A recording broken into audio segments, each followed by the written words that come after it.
और अब वक्त है सत्य और तथ्य का।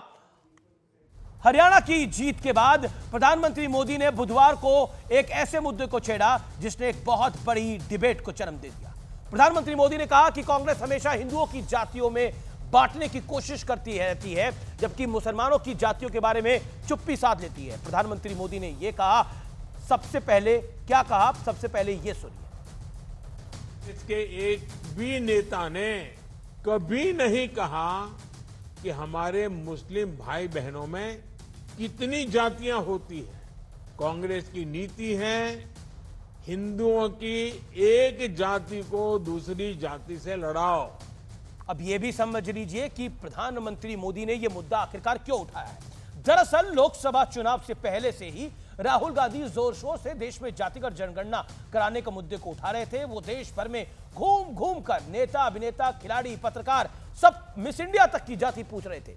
बीजेपी का आरोप है कि कांग्रेस एक तरफ मुस्लिम वोट को एकजुट रखना चाहती है और दूसरी तरफ हिंदुओं को जाति में बांटकर उसे लड़वा कर सियासी फायदा लेने की कोशिश कर रही है, यानी 20 हमारा और 80 में बंटवारा। सवाल है कि क्या मुसलमानों में वाकई जातियां होती हैं, और अगर होती हैं तो क्या उन जातियों में बराबरी है?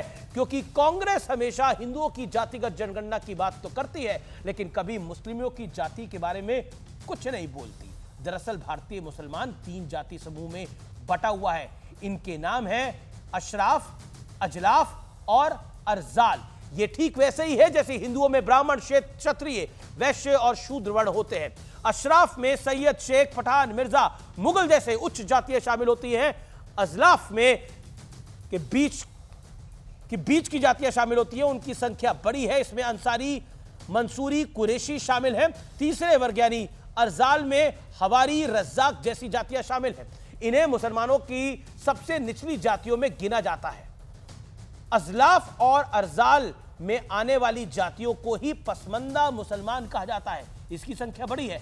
पसमंदा मूल रूप से एक फारसी शब्द है। इसका अर्थ है वो लोग जो पीछे छूट गए, यानी समाज के दबाए और सताए गए लोग। इसके अलावा मुसलमान धर्म मानने वालों के 2 तबके माने जाते हैं, पहला सुन्नी और दूसरा है शिया। लेकिन इस्लाम के जानकार मानते हैं कि मुसलमान समाज में 72 फिरके हैं, जिसमें बोहरा, अहमदिया, मुसलमान भी शामिल हैं। अब इनसे जुड़े तथ्य भी सुन लीजिए। आंध्र प्रदेश वक्फ बोर्ड ने फरवरी 2012 में एक फतवे के आधार पर प्रस्ताव पारित कर दिया, जिसमें अहमदिया समुदाय को मुसलमान मानने से इंकार कर दिया। इसके अलावा सुन्नी और शिया मुसलमानों के हिंसक इतिहास पर तो पूरी दुनिया गवाह है।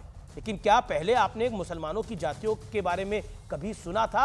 आपका जवाब होगा नहीं, आपको पता ही नहीं था, क्योंकि आपको ना पढ़ाया गया, ना इसके बारे में बताया गया। ना राहुल गांधी बोलते हैं, ना अखिलेश यादव बोलते हैं, ना स्टालिन बोलते हैं, ना उद्धव ठाकरे बोलते हैं। कोई बोलता ही नहीं है। सब हिंदुओं की ही जाति पूछते हैं। ये विडंबना है और ये हिंदुस्तान है जी, यहां सब जायज है।